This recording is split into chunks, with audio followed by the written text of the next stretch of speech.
سیدنا سلمان فارسی رضی اللہ عنہ بیمار ہو گئے. سیدنا سعد بن ابی وقاص رضی اللہ عنہ ان کا حال احوال دریافت کرنے کے لیے، ان کی تیمارداری کے لیے، خبرگیری کے لیے تشریف لے گئے. جب سیدنا سعد رضی اللہ عنہ نے سیدنا سلمان سے ملاقات کی، ان کا حال احوال پوچھا، بیمار کرسی کی، تو سیدنا سلمان رضی اللہ عنہ رونے لگے. سیدنا سعد رضی اللہ عنہ کہنے لگے، ما یبکیک یا سلمان، سلمان آپ رو کیوں رہے ہیں؟ رونے کی وجہ کیا ہے؟ تو سیدنا سلمان رضی اللہ عنہ کہنے لگے، ما ابکی واحدۃ من الاثنین، میں دو باتوں میں سے کسی ایک کی وجہ سے بھی نہیں رو رہا. ما ابکی ظنا للدنیا ولا کراہیۃ للآخرہ، نہ تو مجھے دنیا چھوڑ جانے کا غم ہے. سیدنا سعد کہنے لگے کہ آپ پھر کیوں رو رہے ہیں؟ آپ یاد کریں، آپ معمولی آدمی نہیں ہیں. الیسا الیسا، آپ نے اسلام کے لیے فلاں فلاں خدمت انجام نہیں دی، فلاں کارنامہ آپ نے انجام نہیں دیا، فلاں فلاں آپ نے کارہ نمایاں انجام دیے ہیں، تو آپ کیوں روتے ہیں؟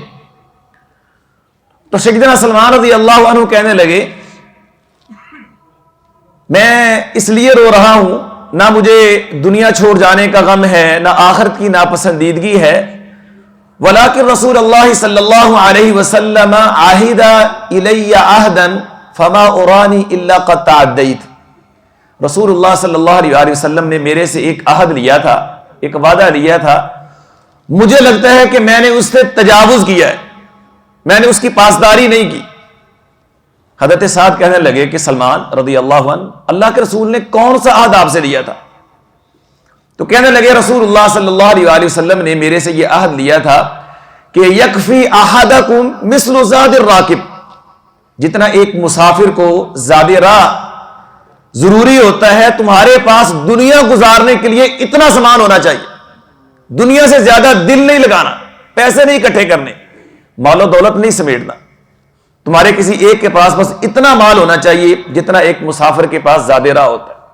فما ارانی الا قد تعدیت، تو مجھے لگتا ہے کہ میں نے اس حکم کی پاسداری نہیں کی.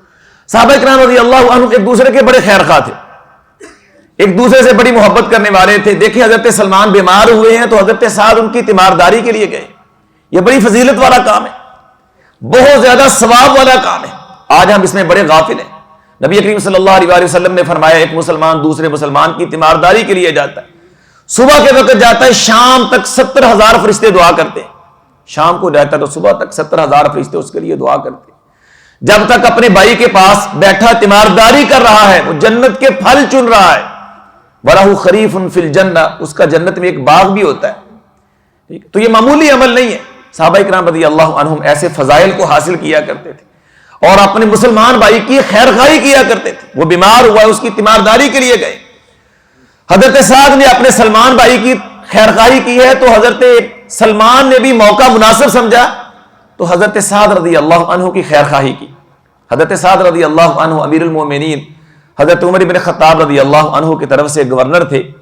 تو اس موقع پہ چونکہ یہ مناسب موقع تھا، حضرت سلمان نے حضرت سعد کو 3 نصیحتیں کی. کہا، اما انت یا سعد فاتق اللہ فی حکمک اذا حکمت، اے سعد اللہ کا خوف ملحوظ رکھنا، اللہ سے ڈرتے رہنا جب تم کوئی فیصلہ کرنے لگو. اپنے فیصلے میں، اپنے حکم میں اللہ سے ڈرتے رہنا، اللہ کا ڈر ملحوظ رکھنا. یہ بہت بڑی بات ہے، کیونکہ جب آدمی کسی چیز میں فیصلہ کرتا ہے، بعض اوقات کوئی دنیاوی مفاد آڑے آ جاتا ہے، کسی کی محبت آڑے آ جاتی ہے، کوئی رشتہ دار آڑے آ جاتا ہے، کئی وجوہات بن جاتی ہیں. لیکن اگر فیصلے میں ظلم کیا ہے تو سمجھ لیجئے اس نے جنت کا رستہ چھوڑ دیا ہے. آقا علیہ الصلوۃ والسلام نے فرمایا، فیصلہ کرنے والے 3 طرح کے لوگ ہیں. ایک جنتی ہے، 2 جہنمی ہیں. اور ان جہنمیوں میں سے جو 2 جہنمی ہیں، ایک وہ ہے رجل جار فی الحکم فہو فی النار، جس نے فیصلہ کرتے ہوئے ظلم سے کام لیا، وہ جہنمی ہے. آپ احباب بھی ماشاءاللہ وکلاء ہیں، آپ جسٹس بھی ہیں، آپ ایوان عدل کے باسی ہیں. اگر عدل پہ کاربند رہیں گے تو جنت میں جائیں گے، لیکن اگر عدل کا رستہ چھوڑ دیا تو یہ بڑا خطرناک رستہ ہے. تو یہ بڑا حساس معاملہ ہے. حضرت سعد چونکہ امیر تھے اس لیے کہا سعد فاتق اللہ فی حکمک اذا حکمت وفی قسمک اذا قسمت. جب گورنر ہوتا ہے، ذمہ دار امیر ہوتا ہے، اس کو کئی چیزیں لوگوں میں بانٹنی ہوتی ہیں، تقسیم کرنی ہوتی ہیں. جو مشترکہ چیزیں جو تم بانٹنے لگو تو پھر اس میں بھی اللہ کا ڈر اور خوف ملحوظ رکھ. کیونکہ عام طور میں آدمی اونچ نیچ کا شکار ہو جاتا ہے، کمی بیشی کا شکار ہو جاتا ہے.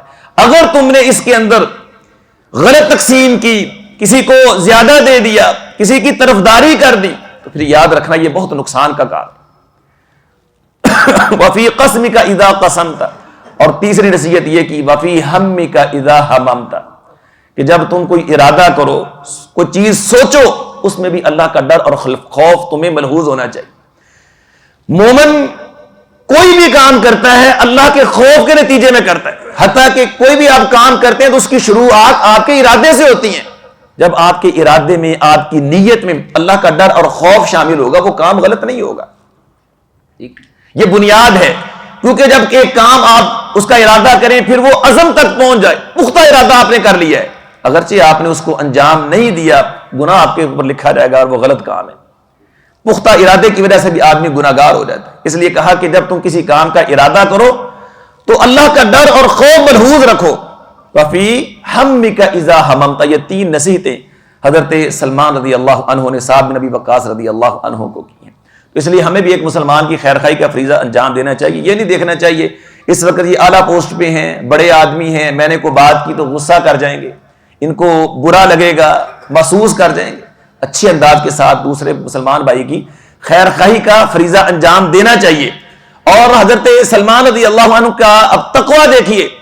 کہتے ہیں میں نے اللہ کے رسول سے عہد کیا ہے اور مجھے لگتا ہے کہ میں نے عہد کی پاسداری نہیں کی. اور اس روایت کے راوی حضرت ثابت کہتے ہیں بلغنی، مجھے یہ بات پہنچی ہے کہ جب حضرت سلمان فوت ہوئے ان کا ترکہ دیکھا گیا تو اس میں صرف بضعۃ و 20 درہما، 20 سے کچھ اوپر درہم تھے.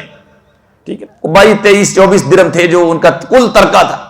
ٹھیک ہے، چاندی کے چند سکے جو ان کا ترکہ تھا. لیکن اس وجہ سے بھی اتنے ترکے پہ بھی وہ ڈر رہے تھے کہ شاید میں نے اللہ کے رسول صلی اللہ علیہ وآلہ وسلم سے جو عہد کیا اس کی پاسداری نہیں. اور ہم جو اللہ تعالیٰ معاف فرمائے دن رات یعنی دنیا کمانے میں، سنوارنے میں، سمیٹنے میں مشغول ہیں. کبھی ہم نے بھی یہ سوچا ہے کہ کہیں ہمیں یعنی کہ نا دنیا کے اندر ہی تو نہیں نکل گئے. اللہ کے رسول صلی اللہ علیہ وسلم صحابہ کو جو نصیحتیں کیا کرتے تھے، جس کام کا حکم دیا کرتے تھے، جس کی پابندی کی تلقین کیا کرتے تھے، ہم نے بھی کبھی اس کے بارے میں سوچا ہے؟ کبھی ہم نے بھی آخرت کی فکر کی ہے؟ ٹھیک ہے، تو یہ ہمارے سوچنے کی چیزیں ہیں. اگر آج ہم ان چیزوں کو اپنے سامنے رکھ کر کے اپنا محاسبہ کریں گے تو انشاءاللہ ہم صحیح راستے پہ اوپر قائم رہیں گے اور انشاءاللہ جنت ہمارا مقدر ہوگا. لیکن اگر ہم نے ابھی سے غفلت کی زندگی اختیار کر لی تو پھر دن بدن ہمیں مشکلات کا سامنا کرنا پڑے گا. اللہ تعالی ہمیں عمل کی توفیق عطا فرمائے. وما علیہ الا البلاغ.